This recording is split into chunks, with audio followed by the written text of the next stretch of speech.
my God. On my orders, the United States military has begun strikes against Al-Qaeda terrorist training camps and military installations of the Taliban regime in Afghanistan. Nice!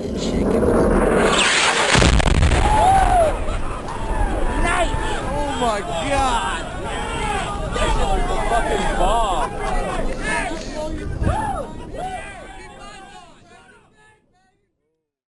Now, if you go to 9/11, it was a lousy conflict analysis because everybody asked, how was it done and who did it? The attack, on World Trade Center and Pentagon. And the third one was meant to be the White House, but the plane crashed. They did not ask, why was it done? And so if you don't ask why, you cannot solve the problem. But that was not the intention for the US. The US wanted to exploit that victimhood, and I'm not underestimating it, but 3,000 people, less than 3,000 people were killed on 9/11, 2001. Majority of which, or at least half of which, were not American citizens, but people who sat from all over the world in the World Trade Center. So, with due respect to every life that cost, the United States decided to exploit that situation for saying, now we're going to have a global war on terror. The GWOT, the Global War on Terror. Our war on terror begins with Al-Qaeda, but it does not end there. It will not end until every terrorist group of global reach has been found, stopped, and defeated. That means wherever we think that the guys who did this came from, we are going to bomb and occupy. So on the 7th of October, they invaded Afghanistan.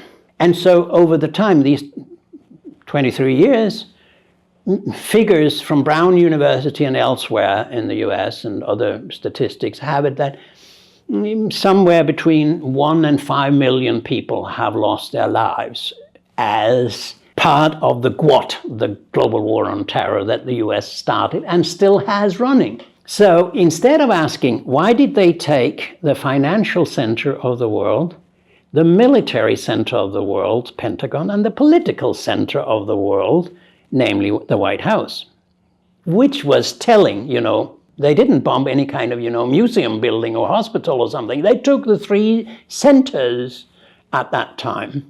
That should have been a message to someone. If you had read bin Laden's book, he starts out saying that the West has done enormous harm, not the least mass killing people in the East, by which he referred to Hiroshima and Nagasaki.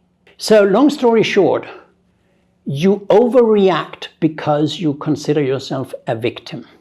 Namely, you try to kill terrorists and say that thereby you will fight terrorism.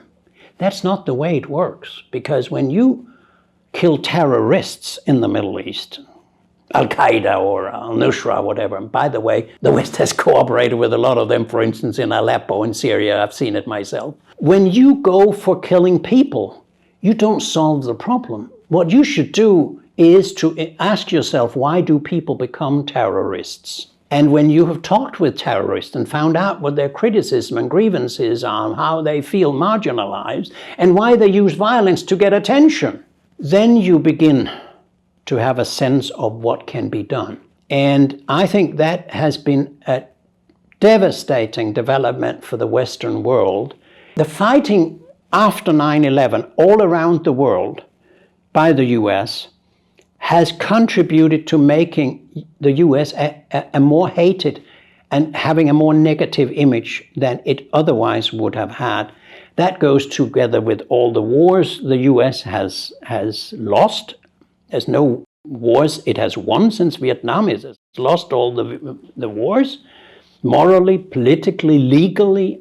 The strong country, the strong society in which your different elements of power are balanced equally much. A strong economy, strong political status, strong culture, strong social patterns, cohesion, strong legal power and legitimacy in the eyes of others.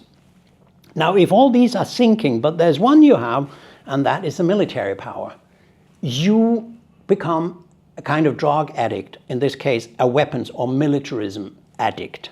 And you will militarize yourself to death. Because the reason you have all this military is that you've taken the power from the economic power, the political power, the cultural power, and invested that in your military and warfare capacity. And the bottom of that, the basis that should carry this, is becoming smaller and smaller.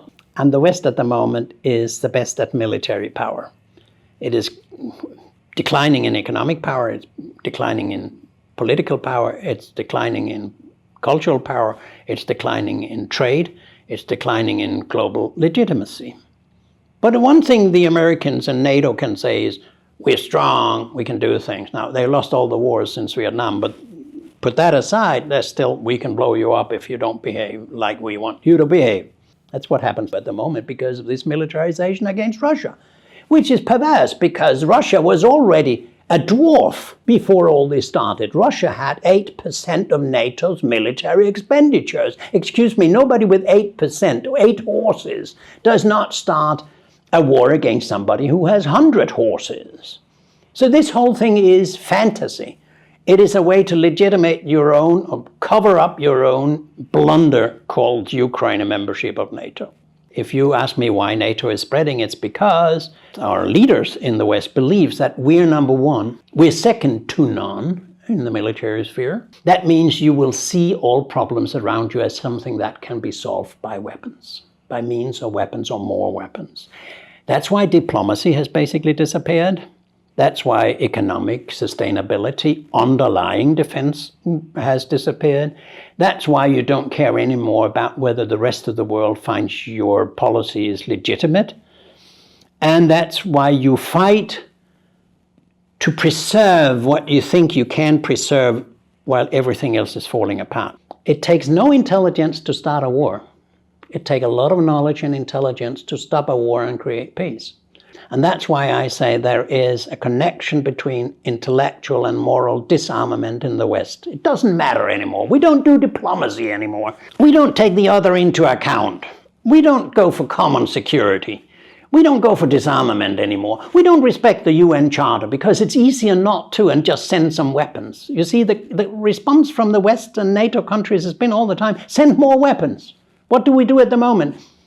The totally intellectually indefensible position. And the presidential candidates in the US have it and built on it. We want a ceasefire while we pump in weapons and ammunition to Israel. Does that make sense? I think a child can see that that is stupid and doesn't make sense. I think there is a clear connection between militarism, armament, just hammering, when you have a problem, whereas you need intellectual rearmament and moral rearmament if you want to solve conflicts the productive and lasting, sustainable way. It cannot be done by weapons, I'm sorry. And so this kind of intelligent conflict resolution is over. It's not used anymore. When I say these things here in the West, they say, oh, that's very idealist. I don't know where it happens, but I think it had to do with the fact that the Soviet Union broke down. Warsaw Pact disappeared, and then you could do anything you liked. There was a free world for the West in 20 years where you could start any war, you could bomb here and there. There was no Soviet Union that could prevent it. There was no China that could prevent it. There was nobody else who could prevent it. Now, let me give you a personal experience that I had in the 80s. I'm that old. Our colleagues, me and my colleagues, were working for the Swedish Foreign Ministry, writing reports, doing conceptual analysis, what is deterrence in psychological, political, and moral terms, and things like that. And they would get the material, and they would then say, come up that and that day, and we will go through your text, and we have a lot of questions to you. Why? Because Sweden needed, as a non-aligned, to a certain extent, neutral country to develop its own policies and be unique, because it did not just call Brussels or Washington, what shall we do? It had to, because it had its own policy, it had to be very, very solidly based in knowledge and clear concepts. Now, that's not the Sweden today. The Sweden today is a foreign policy that is completely in the interest of the United States. As a member of NATO, it has no independent foreign policy anymore. In my view, you could just as well close down the Ministry of Foreign Affairs, apart from ambassadors around the world, that's nice. And it is a total de-intellectualization. It's a foreign policy and security policy formulated without you needing any knowledge. Because you get the inspiration, the words, even the Twitter statements for press conferences, you get them through the Western influence. That's how Sweden, where I come from or live in, I've seen this, setting up of not only NATO membership, but 17 American military bases on Swedish territory, 15 in Finland, 3 in Denmark, and 4 or 5 in Norway, and more than 40 bases in 1 year set up in what used to be a peaceful corner of the world. Not only NATO membership, but bilateral agreements about bases that will be under American jurisdiction, where, for instance, the sovereign state of Sweden has abdicated parts of its independence and sovereignty and given it to the United States. For what reason? For being used if there is a conflict with Russia. Not that we have something that we can contribute, not something that NATO is interested in, not something the Western world could make good means of, such as a mediation capacity, such as a strong disarmament policy, such as an inspirational UN relationship. We don't have it. We have nothing to give anymore. You can add to that, Ukraine with NATO expansion is a factor that makes the West go down, because everybody who is not NATO can see that NATO was a main conflict creator until Russia, unfortunately, and I would say not very productively, invaded Ukraine. And then you had Nord Stream, and now you have the genocide in Gaza. All these things are contributing to undermining the authority and credibility and legitimacy in the rest of the world's eyes of the United States and the Western world, NATO and the European Union. I have never been anti-Western or anti-American, but I feel it's painful to see how nobody is threatening the West. But thanks to its own confrontational policy, its own militarism, its own, we can do nothing wrong, the hubris, we are demolishing ourselves in the West. I think that's very sad, and I wish there would be some leadership somewhere in the West who could say, hey, we've got to find out before it's too late. It has all the time been, we're doing nothing wrong. It's the others who are foolish or dangerous or a challenge.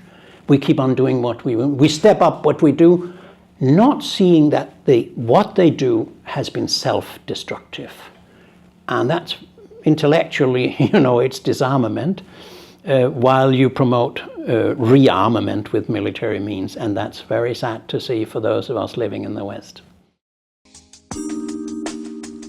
姐妹们总烦恼脸上细纹、干燥与暗沉。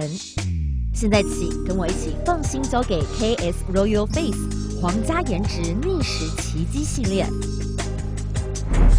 KS Royal Face 皇家颜值逆时奇迹系列，它添加5种 EGF， 专门防止肌肤老化，强化皮肤修复，增加肌肤弹性水嫩，轻松抚平皱纹，换回青春自信。KS Royal Face 皇家颜值逆时奇迹，护肤露、全效精华、精华霜，即刻启动冻龄密码。